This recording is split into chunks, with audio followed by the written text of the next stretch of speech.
Mr. Clerk, we move on to item 3. Your Honor, item 3 is the mayor and council direction regarding the executive session, including direction and intervening in the committee proceedings related to the Arizona Power Plant transmission line setting document.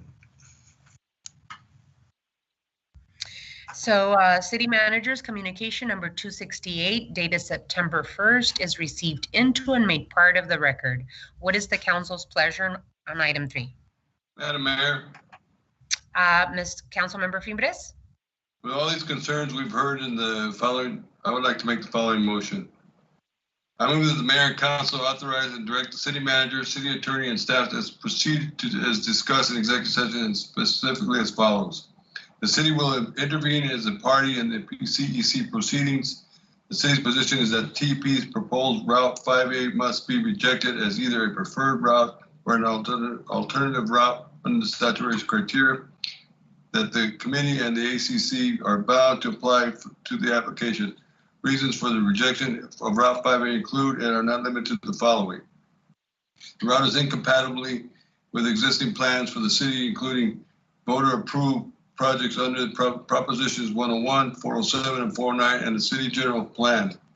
The route interference with the negative impact to previously funded neighborhood improvement projects, such as the South Campbell media improvements that benefit Las Vistas, Western Hills, Pueblo Gardens, and South Park neighborhoods, as well as projects in other neighborhoods and neighborhoods in other wards.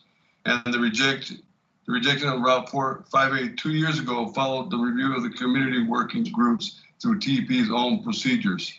With respect to Route 1B, the city's proposition is that this route or any other proposed route or alternative route cannot be considered for approval unless TEP complies with the city's requirements, including but not limited to the following undergrounding requirements as described as the mayor and council communication as further discussed in executive session, and that to the extent TEP proposes to seek relief from any city requirements in connection with Route 1B or any other route, the city manager or city attorney can direct to address those routes to discuss in executive session.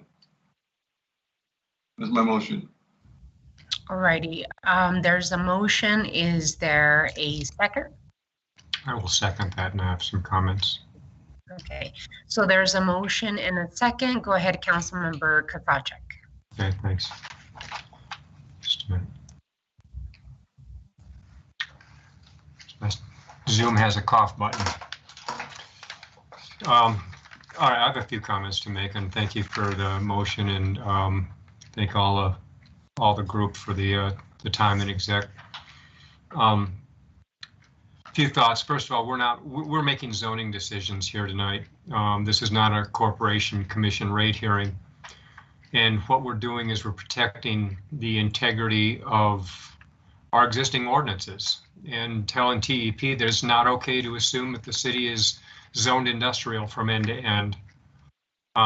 What we're also doing is upholding the law. We have ordinances in place, and they're in place for a reason.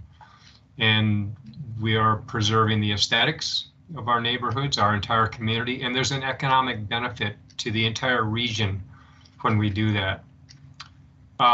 TEP has said recently that we changed the conversation when I introduced the gateway ordinance. That's simply false. TEP has referenced the gateway ordinance in some of their own public comments and some of their own public meetings.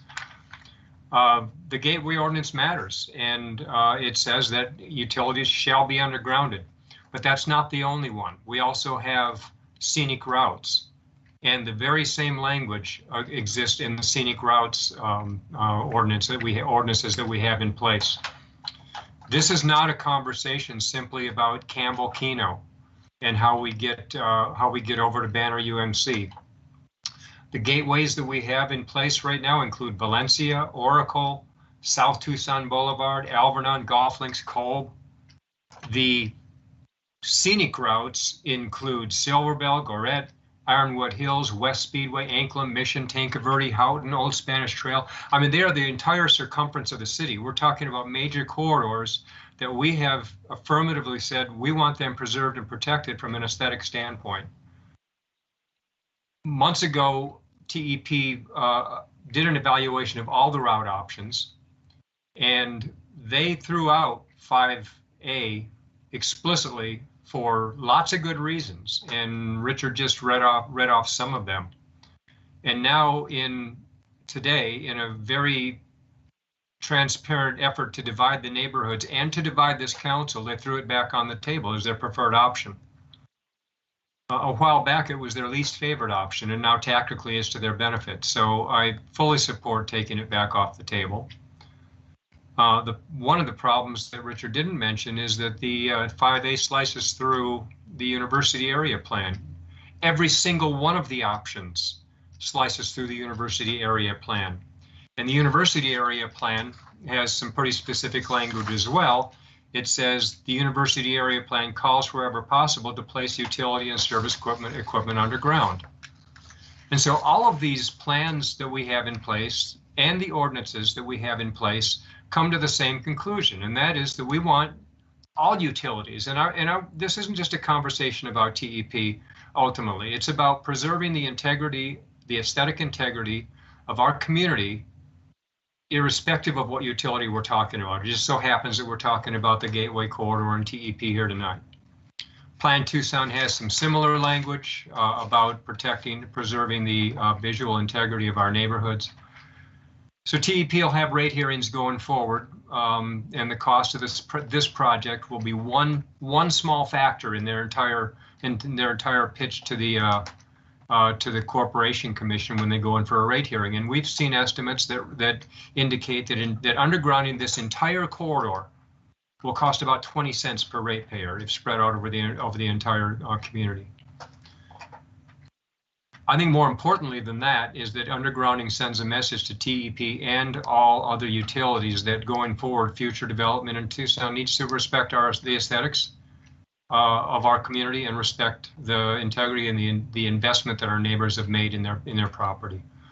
So I totally support the motion and look forward to hearing from our city staff when they return to us with some responses from TEP in terms of how willing they are to come to the table and recognize that for the first time in forever, the utility is not coming in saying, we're the utility, we're simply going to tell you what to do.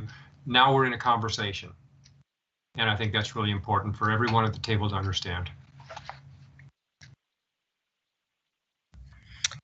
Thank you, Councilmember Kasachik. Any other of my colleagues would like to add to the discussion?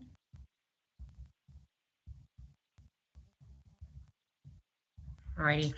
I too concur with the motion, but I just want to make sure that we have clarity on the motion. Just want to make sure that I wrote some notes down while you were speaking, Councilmember Fimbres.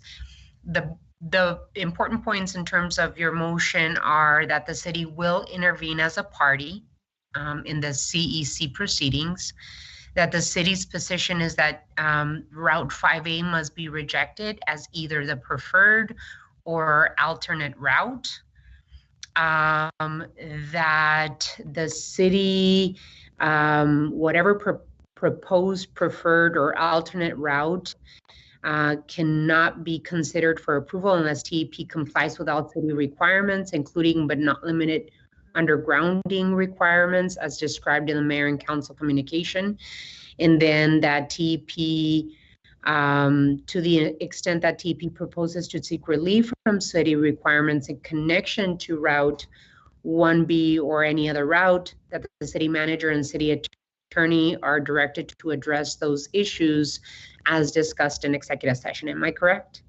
That's correct, Madam Mayor. All righty, just wanted to make sure.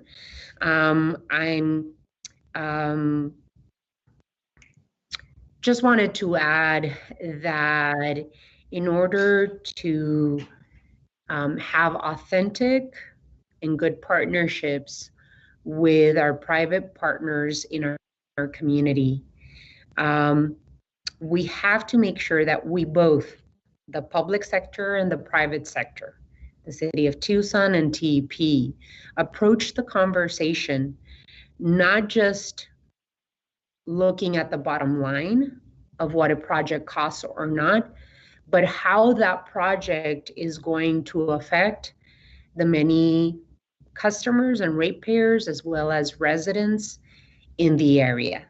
That's the first thing that I like to see. How is this proposed project going to affect the residents and ratepayers in the area? And that in order to come to the best conclusion as a public sector and a private sector, we really do have to sit down. And as Steve said, not just have one party say this is what we're going to do and how we're going to do it.